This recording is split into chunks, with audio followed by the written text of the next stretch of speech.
I arrived early, way earlier than I needed to. The venue still smelled of fresh flowers and last-minute stress. Staff rushed around placing centerpieces and checking linens, but I wasn't watching them. My eyes were on the stage, the place my little brother would stand in just a few hours, marrying the love of his life. I should have been buzzing with excitement, but something didn't sit right in my chest. Still, I brushed it off. Nerves, maybe. I was just emotional. I had helped with everything.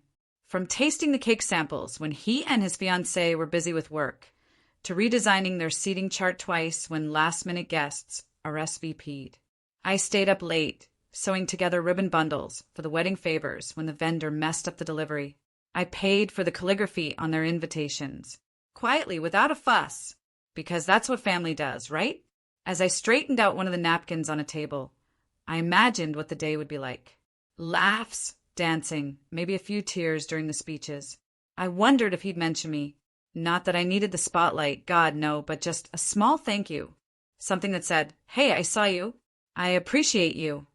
That would have been enough. I had even turned down a big work presentation that clashed with the rehearsal dinner. My boss was furious, but I told myself this is once in a lifetime. My brother needs me. And deep down, I wanted to feel like I belonged. Like this family I'd always carried on my back might finally turn around and see me standing there too. The decorations were perfect.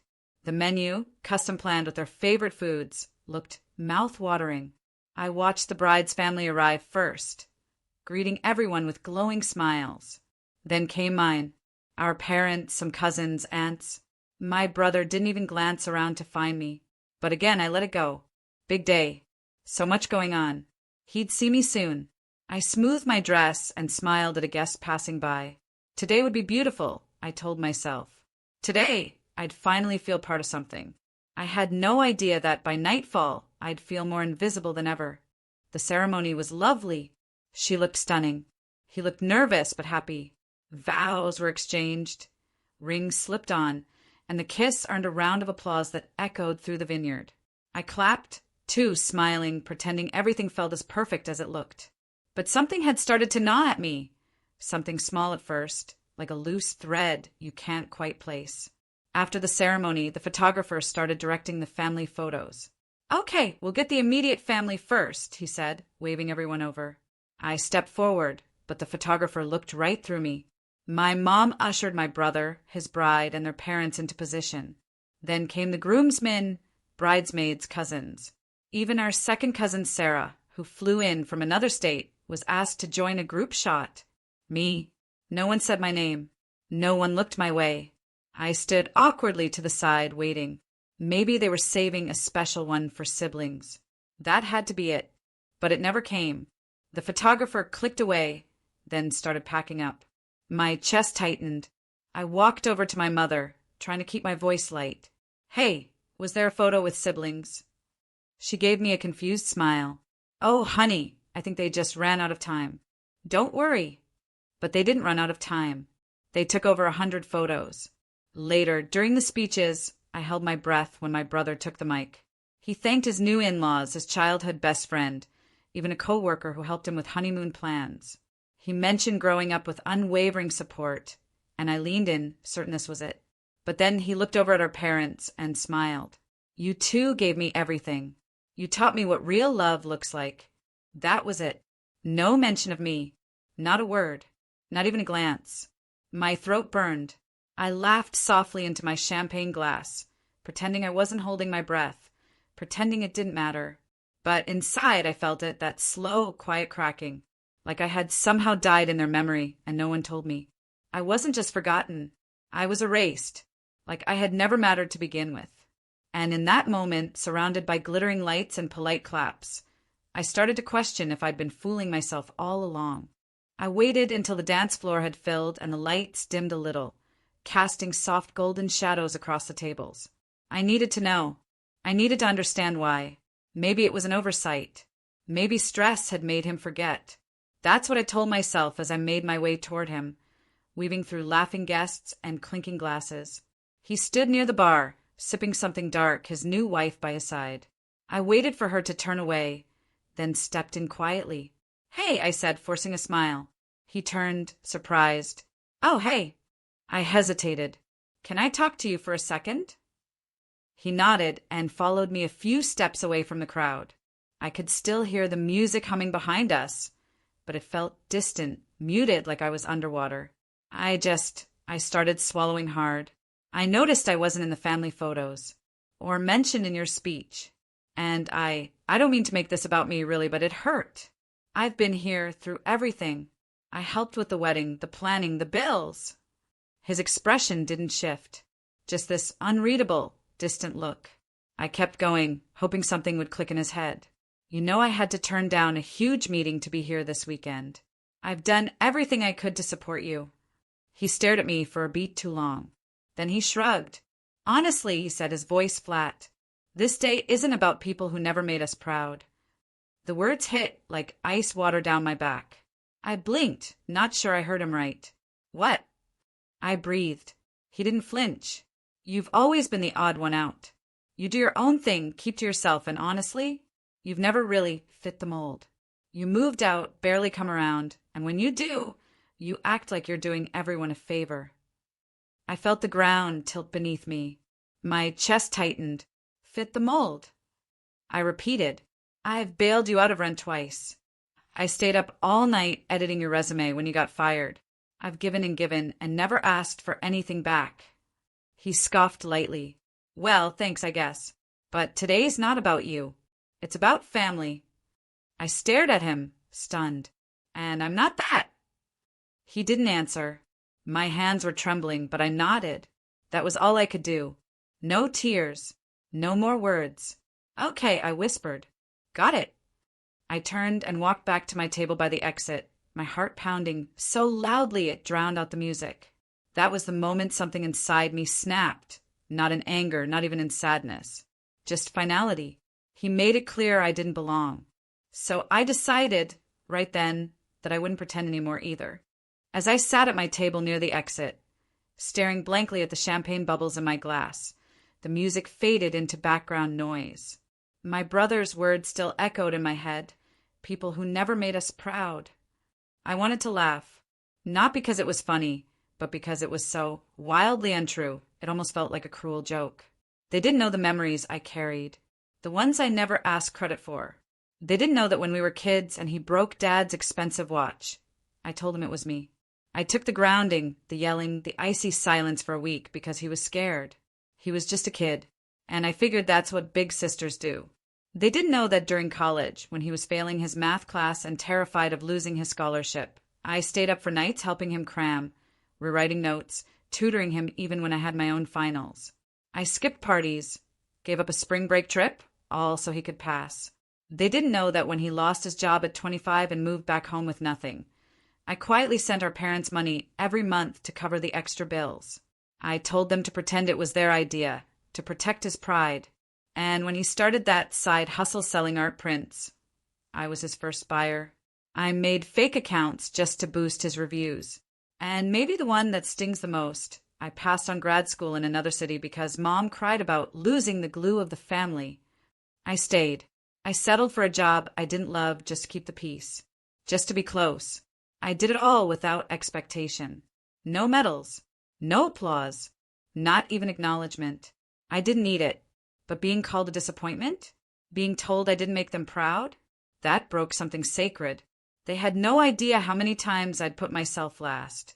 How many doors I quietly closed on my own future, thinking I was helping to build something that mattered, something we could all stand inside together. But the truth was, I was building a home that only ever had one locked door, and I was always on the other side of it. And now they'd shut it for good. I sat there, alone at the table by the exit, the room full of laughter, chatter, and the clinking of glasses. It felt as if the whole world was celebrating, and I was an outsider watching from behind a foggy window. My hands were cold. I could still hear the faint buzz of the music, but it didn't reach me. I was in a bubble of my own, a place where my brother's words replayed over and over, cutting deeper each time. This day isn't about people who never made us proud. It was as if the very foundation of everything I had believed about family had crumbled, and I had been left standing in the ruins, unsure of what to do next. I wanted to scream. I wanted to run. But what good would that do? I had already tried to fit in, to be the good sister, to do what was right. But none of it mattered. None of it had ever mattered. The silence around me felt suffocating, the hum of the event now distant. I couldn't even bring myself to look at the dance floor, where couples spun around in joy. Instead, I just stared at the untouched champagne in my glass, the bubbles rising, popping with a tiny fizz. I wanted to drop the glass to the floor, shatter it, and let the sound fill the space. But I didn't. And then, like a slow burn, something shifted inside me. The quiet sting of betrayal morphed into something else. Something stronger. A realization. A seed planted deep in the soil of my heart that had been waiting for this moment to bloom. I wasn't going to sit here quietly anymore. I wasn't going to let them forget me again. If they wanted to erase me, fine. But I would leave a mark so lasting they would never be able to get rid of it. I would make sure of that. My fingers tightened around the stem of the glass, and I stood up. The floor beneath my feet seemed to vibrate with new energy. I wasn't invisible. Not anymore. This wasn't just about what I had been robbed of. It was about the power I now held. The power to take control. And I knew exactly what to do. I left the table without looking back. My movements were deliberate, controlled. Everything was quiet, despite the chaos around me. The wedding was still in full swing. Guests were dancing, laughing, lost in the celebration. But I wasn't a part of it anymore. Not in any way that mattered.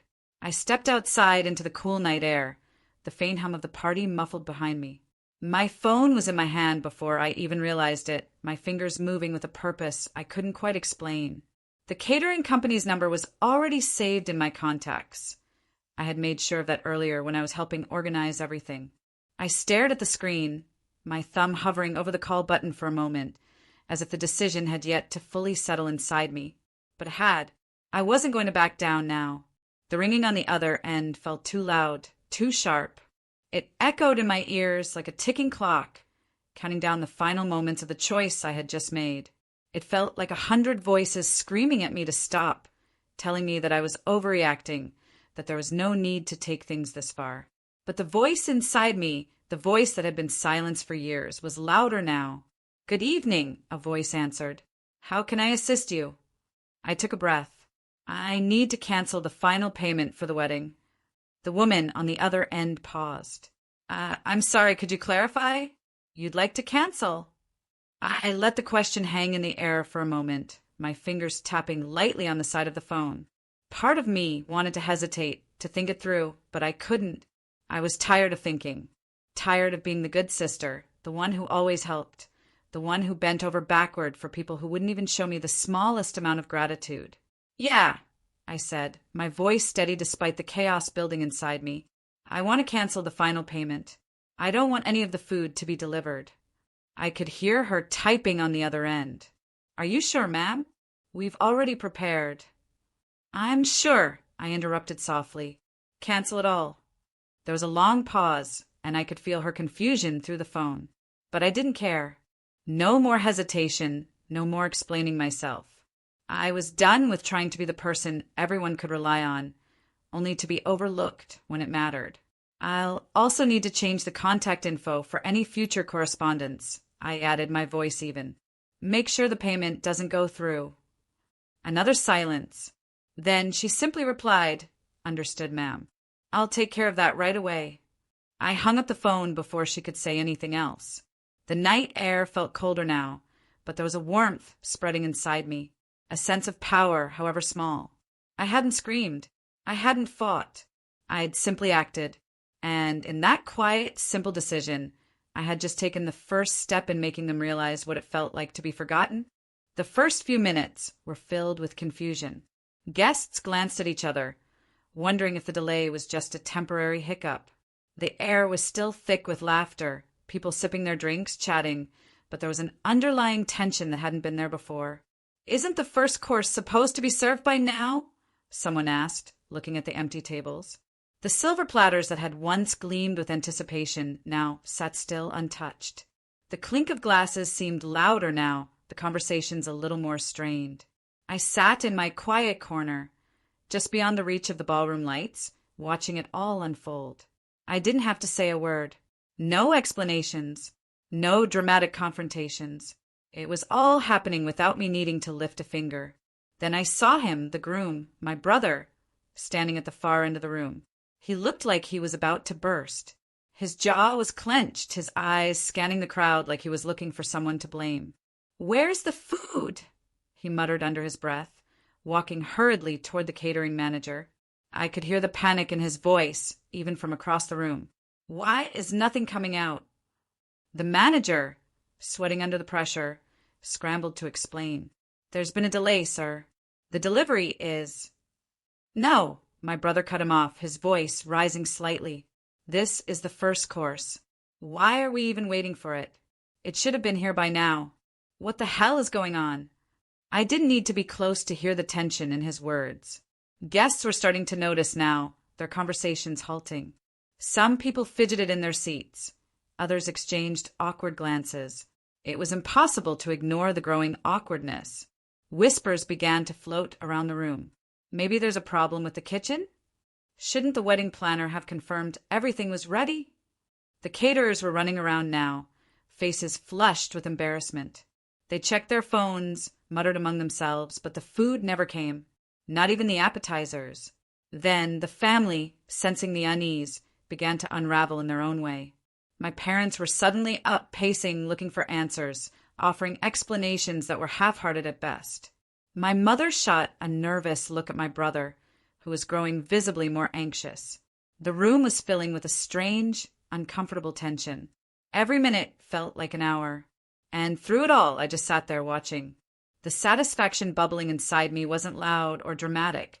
It was quiet, calculated. For once, I didn't have to justify my actions. The reality of the situation spoke louder than anything I could have said. The groom, now visibly flustered, hurried back to the head table, scanning the crowd as if expecting someone to step forward and fix this disaster. But no one did. I glanced over at him once more, noticing how desperate he looked. His newlywed smile had faded, and all that remained was the truth. This day, the one he'd made all about appearances, was now falling apart in front of him. No one knew what was happening, not truly. But I knew, and for once, I didn't care to explain. The room was still in chaos. The food crisis had reached its peak, and whispers had turned into loud conversations. My brother was trying, failing, to put on a brave face, attempting to placate the guests, offering them drinks and excuses. But it was clear. The magic of his wedding day was unraveling at the seams. Guests were now staring at the empty tables, awkwardly trying to make the best of it. Some looked at the groom, some at the catering team, and then, as if drawn by an invisible force, their eyes slowly shifted to me. I was still sitting by the exit, watching it all with quiet detachment, the weight of the situation settling comfortably in the pit of my stomach. The world was now turning its attention on me, in a way I hadn't anticipated. At first, I had been a quiet presence, unnoticed in the corner. But as the night wore on, I became the subtle center of the storm. The truth, unspoken but undeniable, was written on their faces. My absence from the speeches, my exclusion from the photos. Those things had come back to haunt them. It wasn't long before my brother, his eyes frantic with frustration, made his way over to me. He stopped in front of my table, his posture tense, his gaze shifting from the empty tables to my calm face. He opened his mouth to speak, but his words faltered. He couldn't quite grasp what to say anymore. All his rehearsed lines about gratitude and family, about how today was supposed to be perfect, now felt hollow. I could see the realization in his eyes, and it stung him more than any harsh word I could have thrown at him. "You," he began, then paused, his voice cracking. "Why would you do this?" There was no anger in me anymore, just a quiet, steady calmness that had grown within me in the past few hours. I didn't need to yell, didn't need to explain. He'd made his choice a long time ago, and now he had to live with it. I looked at him, meeting his gaze without blinking, and shook my head slowly. "You don't get to ask that now," I said, my voice low but resolute. "Not after everything." The guilt started creeping into his eyes, but it didn't matter anymore. I wasn't the person who needed to be fixed. I wasn't the one who had let myself be forgotten. The weight of his regret settled over him, but it didn't belong to me. I stood up, gracefully, without a hint of bitterness. My eyes met those of the people still glancing at me, and for a brief moment, there was nothing left to prove. No words to say, no justifications to make. I had already said everything I needed to say without a single word. My actions had done all the talking. I took one last look at my brother, the man I had once loved with all my heart, the man who had meant the world to me. Now he was just another figure in a room full of people who couldn't see what was right in front of them. Without another glance, I turned and walked toward the exit. I didn't need anyone to follow. I didn't need their apologies or their guilt-ridden eyes. I had made my peace. The night wasn't mine anymore. But I knew one thing for sure. Their day had become mine, and they would never forget it,